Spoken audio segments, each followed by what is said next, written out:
Juwu Park floated in her survey pod, watching the asteroid belt drift by. This remote system, catalogued as KX 427, wasn't supposed to have anything interesting. Just rocks and ice, perfect for the mining company to harvest. Her job was simple: mark the valuable spots and move on. The cabin hummed with the soft peeps of her equipment. Juwu yawned and stretched her arms above her head. 12 hours into her shift, and the monotony was getting to her. She tapped her screen to check the remaining survey quadrants. "Just 3 more hours," she muttered. Her scanner beeped suddenly. An anomalous reading from a large asteroid about 2 kilometers ahead. Juwu frowned and adjusted her instruments. "That's strange," she said, leaning closer to the readout. "The scanner is picking up artificial materials." She guided her pod closer to the asteroid, a misshapen rock roughly the size of a small moon. As she approached, her communications array lit up with activity. "What the?" A burst of static filled her cabin, followed by fragmented sounds. At first, she thought it was just interference, but then patterns emerged.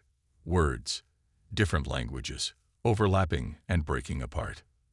Juwu activated her translation software and waited as it processed the signals. Most remained incomprehensible, but 3 phrases appeared on her screen. "Trapped for centuries." "System failure imminent." "Human, pull me out of this machine." The last one made her skin prickle. Someone, or something, was asking for help, specifically from a human. Juwu checked her pod sensors again. The reading showed a hollow space within the asteroid, artificial chambers that shouldn't exist in a natural formation. "Milo," she said to her AI assistant, "contact base and report this finding." The small holographic interface shaped like a blue orb appeared on her dashboard, connecting to Stellar Mining Corporation headquarters. Unable to establish connection, we appeared to be experiencing signal interference. Juwu bit her lip. Protocol was clear: report all anomalies, especially potential first contact situations, and wait for instructions. But the signal mentioned a system failure. Whatever was in there might not have time to wait. "Milo, can you pinpoint the source of the transmission?" "Affirmative. Signal originates from within the asteroid structure. I detect an entry point approximately 300 meters from our current position." Juwu guided her pod around the asteroid until she saw it, a dark opening that was definitely not natural. It looked like an airlock, ancient and weathered by space debris, but unmistakably built by intelligent hands. Company rules stated clearly: never enter unknown structures without backup. But something about that plea for help tugged at her. If there was a life form trapped inside. "Milo, what's your assessment of the structure?" "The airlock appears dormant but functional. Atmosphere readings inside suggest the interior is pressurized." "Warning: entering unknown alien structures violates Safety Protocol 7.3. Juwu smiled slightly. "I'm aware of the protocols, Milo." She checked her toolkit, making sure her portable scanner, cutting tools, and emergency beacon were all functioning. Her survey suit was designed for brief spacewalks, not exploration, but it would have to do. "Log this decision," she told Milo. "I'm investigating the structure due to potential life-threatening emergency indicated in the transmission." "Logging decision. May I suggest extreme caution, Engineer Park." "Noted." Juwu maneuvered her pod to dock with the strange airlock. The mechanisms were different from human designs, but the principles seemed similar. After several attempts, she managed to create a seal. The outer door opened, revealing a small chamber beyond. "Here goes nothing," she whispered, stepping through into the airlock. The inner door opened with a hiss of escaping air.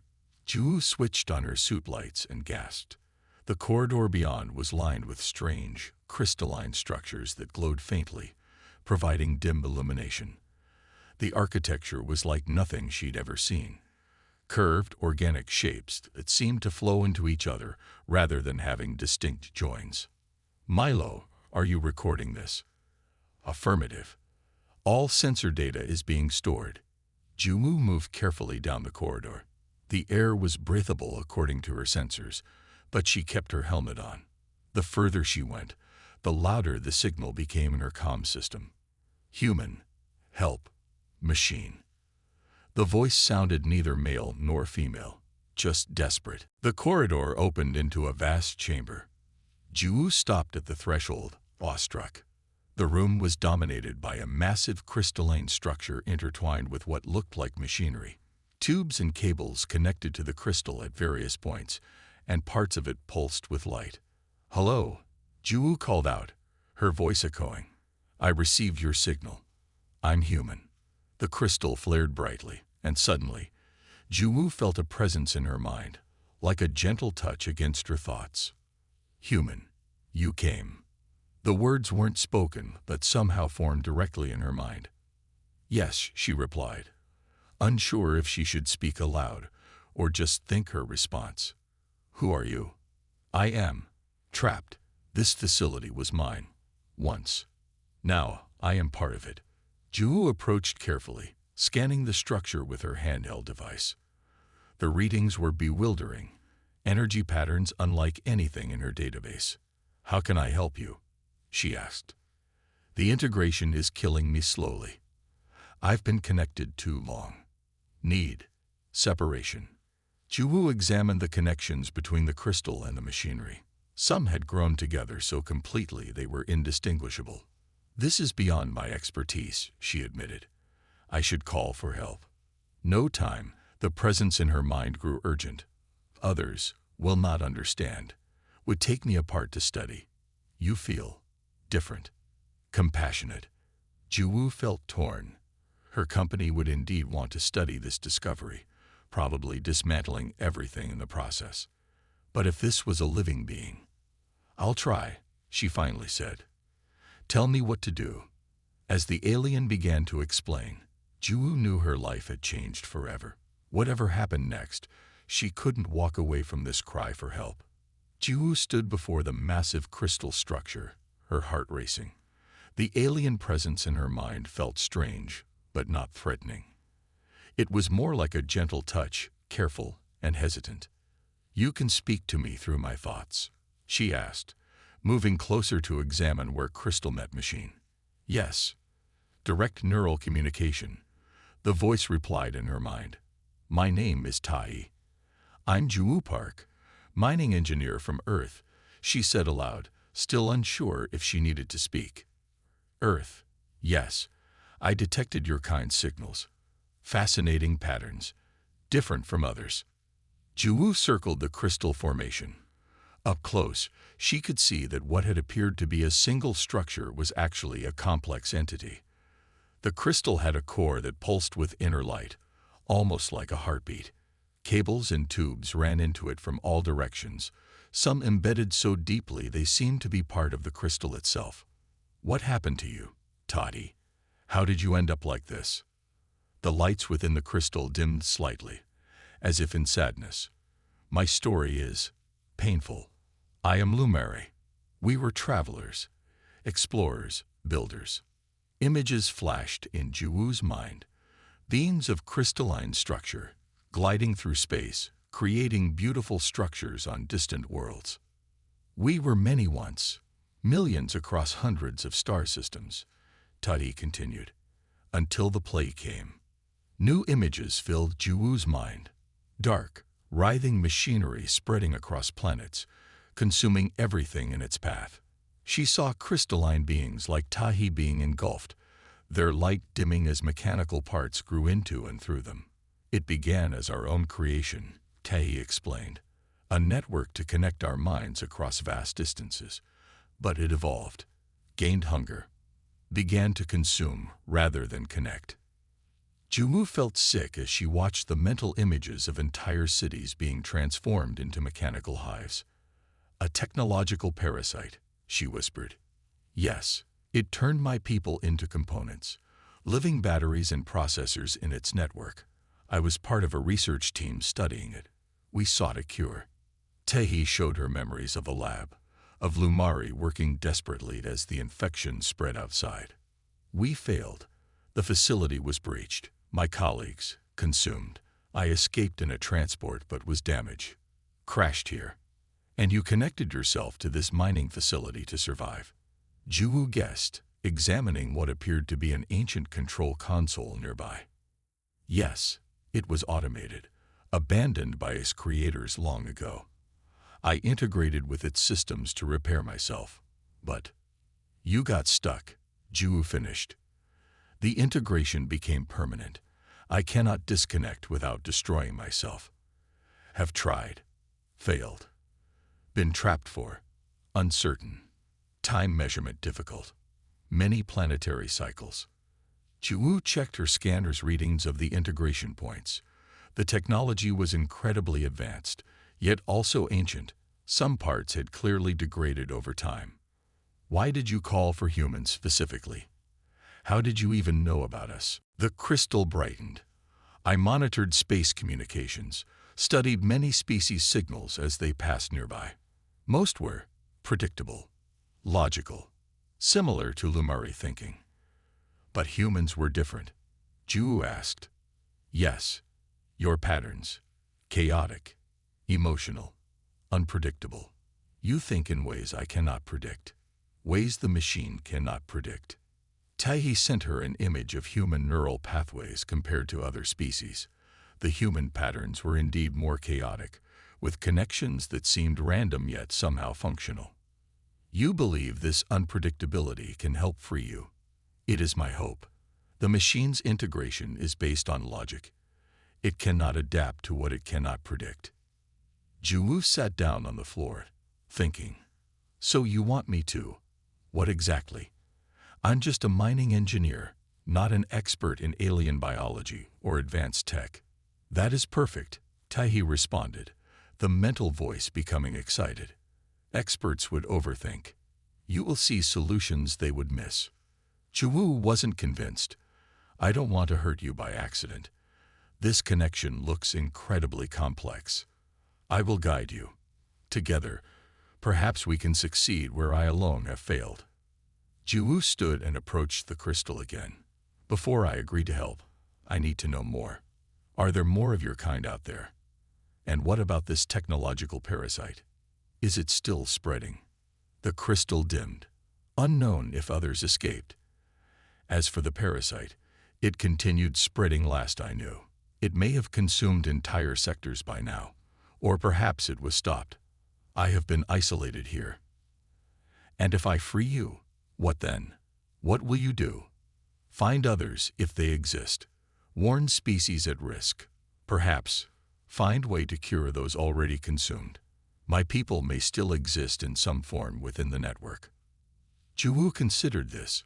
If what Tahi said was true, this parasite could be a threat to humanity too. And she couldn't leave a sentient being trapped like this. I'll help you, she decided, but I should call for backup. My company has experts who... No. The force of Tahi's response made Juwu wince. Sorry, but please. No companies. No governments. They will see only technology to exploit. A weapon to harness. Images flashed in Juwu's mind. Humans in corporate uniforms dissecting Tahi, trying to weaponize the technology, accidentally releasing the parasite. These are your fears, not facts. Juwu argued, but not with much conviction. She knew how her company viewed discovery rights. Please, try first. Just you. If you cannot help, then decide. Juwu sighed and pulled out her toolkit. Okay, but I'll need to understand how you're connected to this system. Can you show me? The crystal glowed warmly. Thank you, Juwu Park. I will show you everything I know.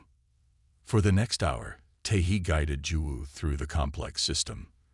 The Lumari showed her how the crystalline body connected to the facility's power grid, how information flowed between them, and where the deepest integrations had occurred. As they worked, Juwu learned more about the Lumari civilization, their art, their science, their philosophy. They had been peaceful explorers, curious about the universe, not so different from humanity's best qualities. I think I understand enough to start, Juwu finally said, putting her scanner down. But Tahi, I have to warn you, this might not work.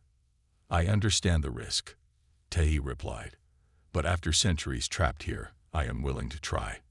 You are my first hope in a very long time. Juwu nodded and picked up her tools. Whatever happened next, she knew she was part of something far bigger than a simple mining survey. If Tahi was right, what they did here could affect not just one trapped alien, but potentially the future of multiple species across the galaxy. Let's begin, she said. Juwu wiped sweat from her forehead as she examined another connection point between Tahi and the mining facility. After 6 hours of work, she felt overwhelmed. Every time she thought she understood one aspect of the system, she discovered 5 more layers of complexity. This is beyond anything I've been trained for, she admitted, sitting back on her heels. Some of these connection points aren't even physical. I don't even know what to call them. Energy paths, Tahi explained gently in her mind. My consciousness flows through them into the machine's systems. Juwu nodded wearily. It's like trying to separate 2 liquids after they've been mixed for years. Her communication device suddenly beeped. The signal interference had cleared enough for an incoming transmission. Juwu hesitated before answering. Engineer Park, this is Stellar Mining Corporation Control. We've been trying to reach you for hours. Report your status immediately. Juwu glanced at Tahi's crystal form, which dimmed slightly as if in concern. She stepped away before responding. Control, this is Park. I've discovered something significant. An alien life form integrated with advanced technology. It's communicating with me and needs help. Silence for a moment, then. Did you say alien life form? Confirm. Confirmed. The last survivor of a species called the Lumari. It's trapped in a symbiotic relationship with the mining facility and... Excellent work, Engineer Park. A new voice interrupted. It was Director Gunjan, the regional supervisor. Secure the site. A retrieval team is being dispatched immediately. Sir, you don't understand. This isn't just technology. It's a sentient being that needs medical help, not research and development. Engineer Park. Hyunjin's voice hardened. That sentient being is now company property under the First Discovery Act. Your report indicates valuable alien technology. Our team will handle recovery. Recovery. Juwu felt anger rising. This isn't cargo. Separating Tahi from the systems incorrectly could kill. The specimen has a name now. Hyunjin's laugh was cold. Your job was to survey, not make friends with Space Orcs.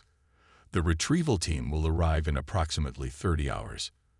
Prepare the site and all data for transfer. The communication cut off.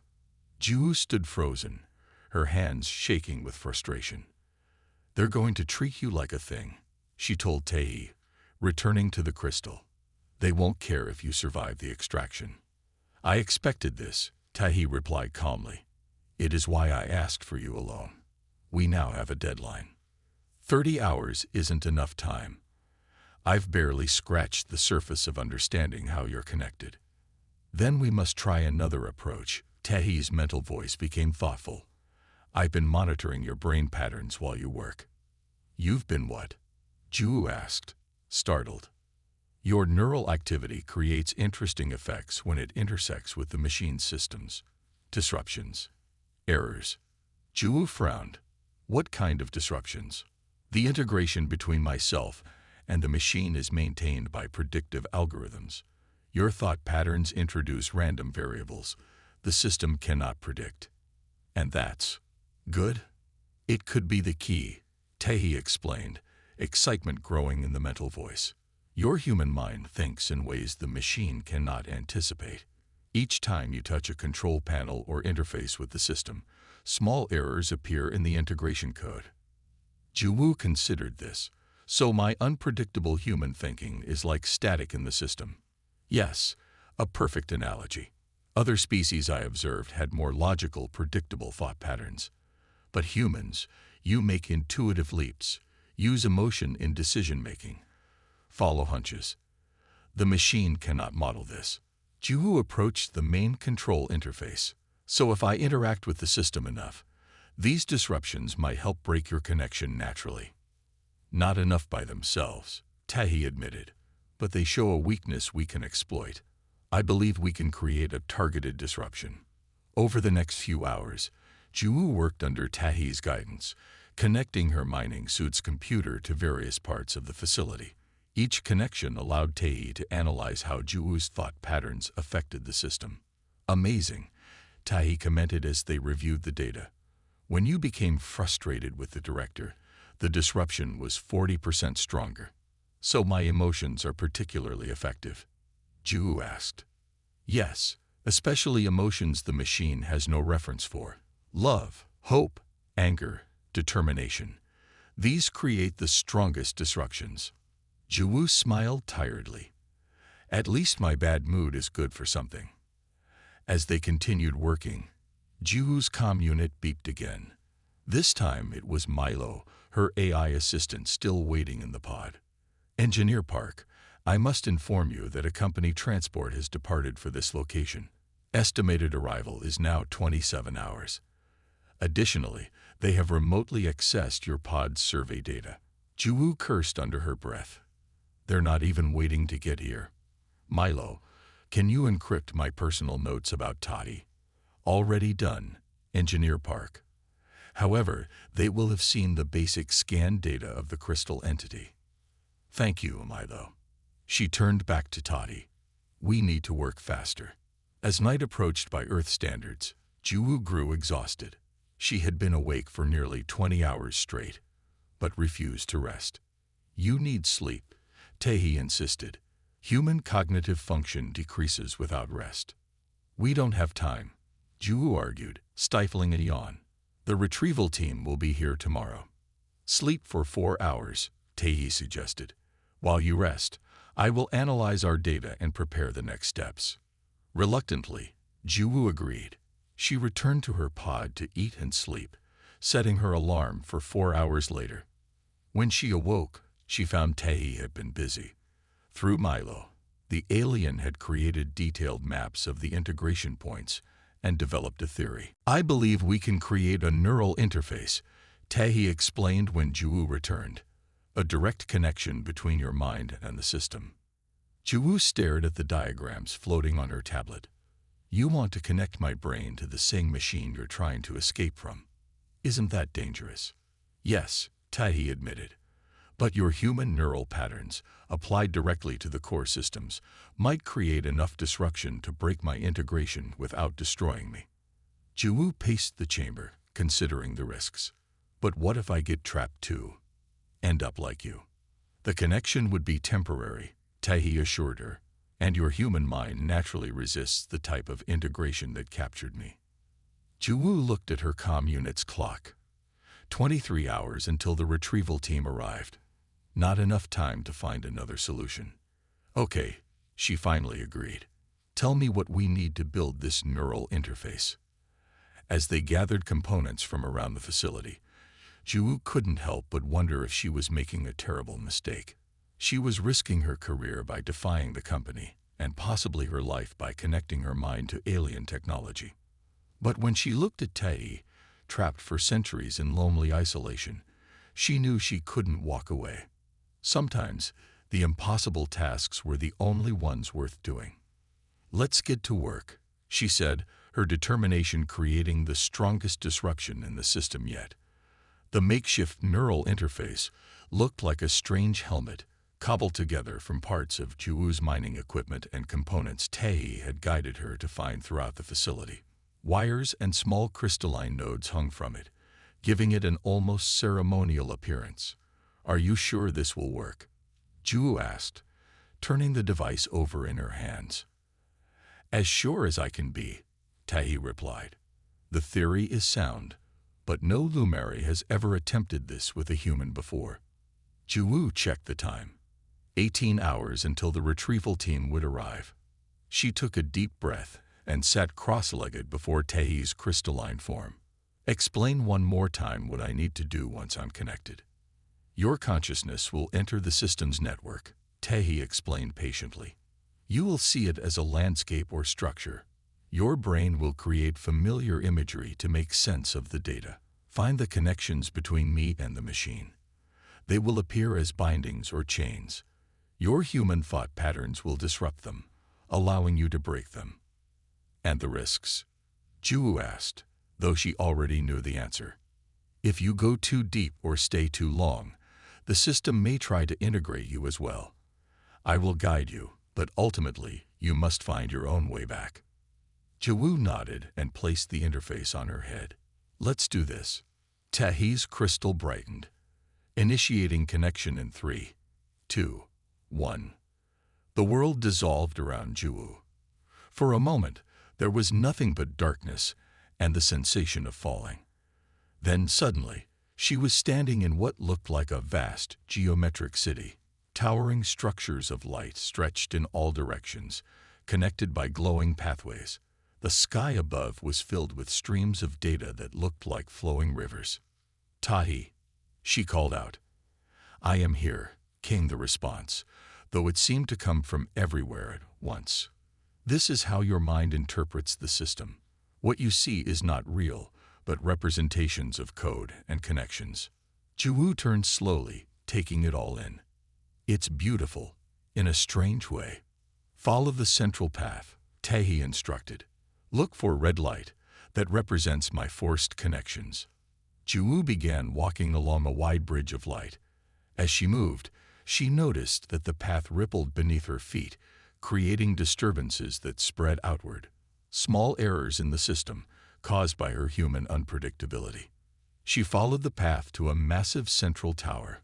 Within it, she could see a pulsing crystal suspended by hundreds of red cords, stretching in all directions. That's you, she whispered. Yes, those red bindings are what hold me. Each must be broken for me to be free. Ju approached the nearest binding. It looked like a thick cable made of red light. When she touched it, the cable seemed to recoil, developing small fractures where her fingers made contact. It's responding to me, she said with surprise. Your human mind creates disruptions in the code. Continue. Ju grabbed the cable with both hands. It felt hot, almost painful to touch, but she held on. Focusing her will, she pictured the cable breaking. Cracks spread along its length, and with a sound like shattering glass, it broke apart and dissolved.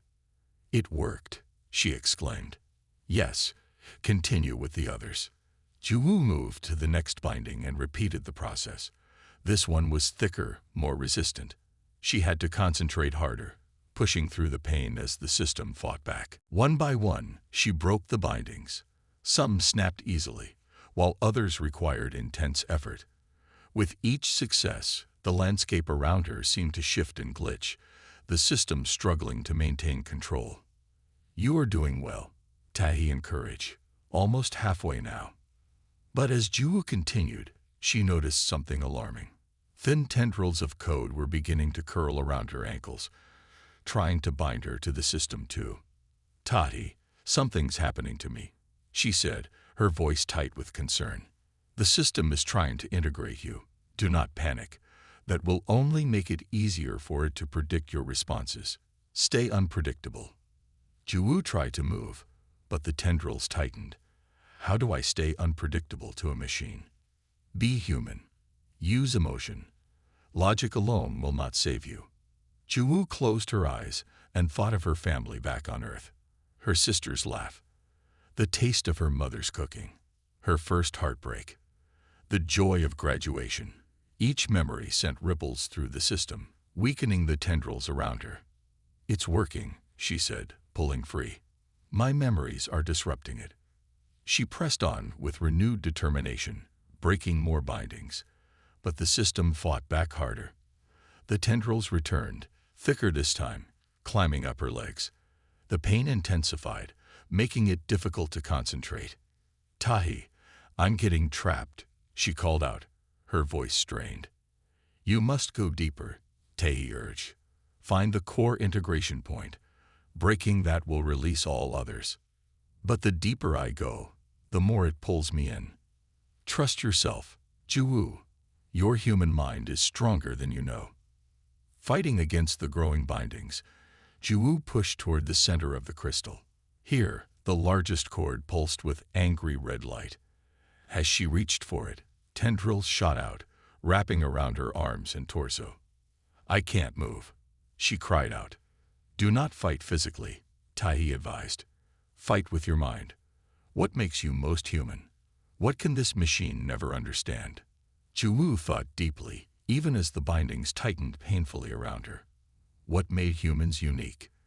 Then it came to her: contradiction. Humans could hold opposing thoughts simultaneously.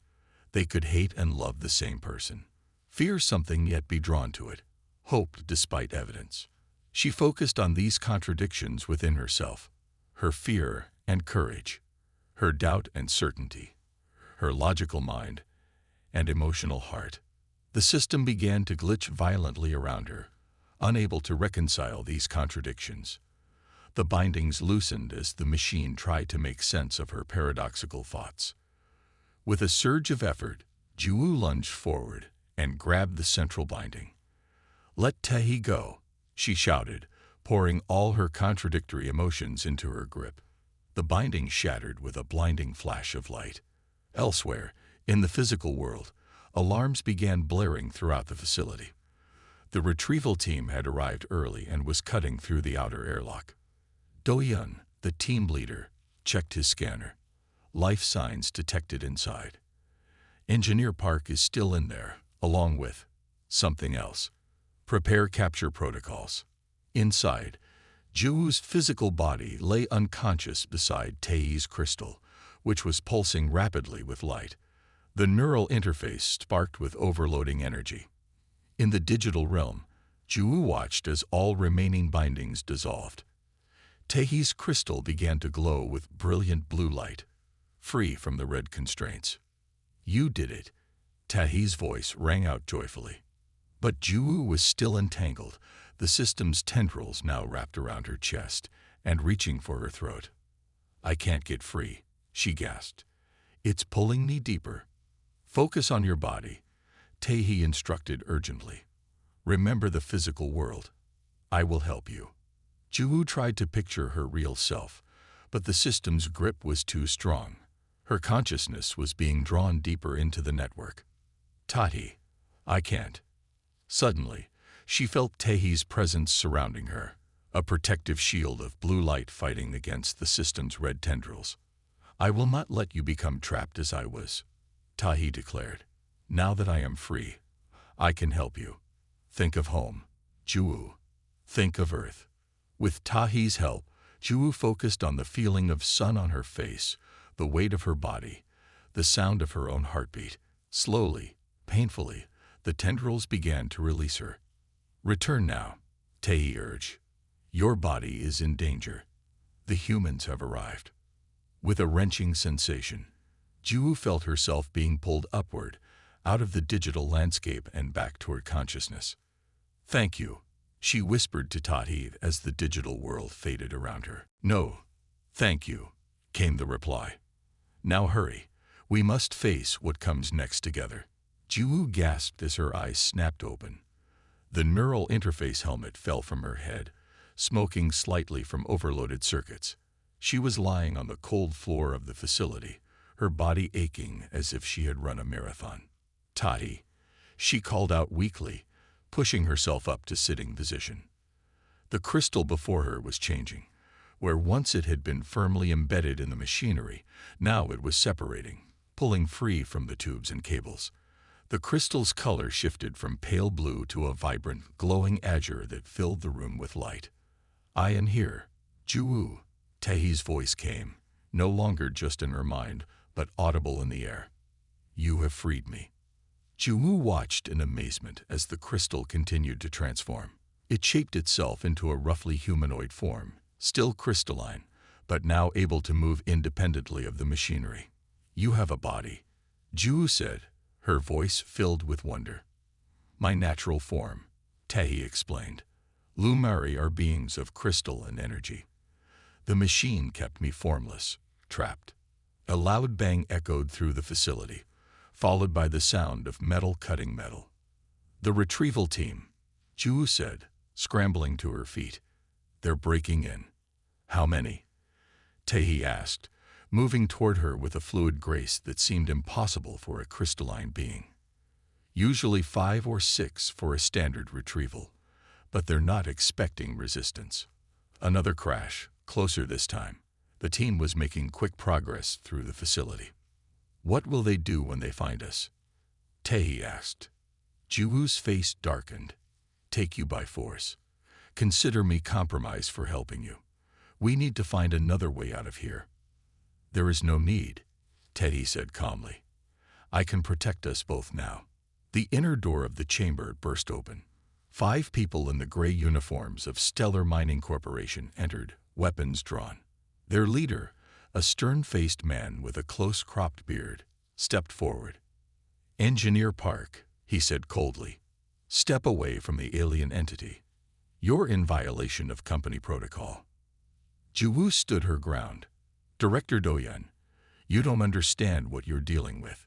This is Tahi, the last survivor of the Lumari, a sentient being with rights, not company property. Doyun's eyes narrowed. That sentient being is worth more than this entire star system. Now move aside or be moved. He gestured, and 2 of his team stepped forward to grab Juwoo. Tahi moved with unexpected speed, placing itself between Juwoo and the retrieval team. The crystal body began to glow more intensely. You will not harm her, Tahi said, its voice resonating through the chamber. Doyun raised his weapon. Subdue it. The team fired their stun weapons. The energy beams struck Tahi's crystalline form and were absorbed, causing the alien to glow even brighter. Energy weapons, Tahi said with what sounded like amusement. My people are energy beings. With a gesture, Tahi sent a pulse of blue light through the room. The team's weapons flew from their hands, clattering against the far wall. Another gesture, and the humans themselves were gently but firmly pushed back, pinned against the wall by an invisible force. How? Doyun gasped, struggling against the energy holding him. Lumari technology is far beyond yours, Tahi explained. We manipulate energy as easily as you breathe air. Juwoo stepped forward, addressing the shocked retrieval team. Listen to me. Tahi isn't a threat. Its people were victims of a technological disaster that could threaten humanity too. Why should we believe you? Doyun spat. You've clearly been compromised. Tahi moved closer to them, its crystalline form softly pulsing with light. I will show you. Before anyone could object, Tahi released a wave of energy that washed over the room. With it came images, the same history Tahi had shared with Juwoo, but more detailed. The team watched, transfixed, as they saw the rise and fall of the Lumari civilization, the creation of the technological parasite, and its devastating spread across countless worlds. When the vision ended, the team members looked shaken. Tahi released them from their restraints, and they made no move to attack. The parasite is still out there, Tahi said softly, consuming worlds, turning living beings into components in its ever-expanding network. Why hasn't it reached Earth yet?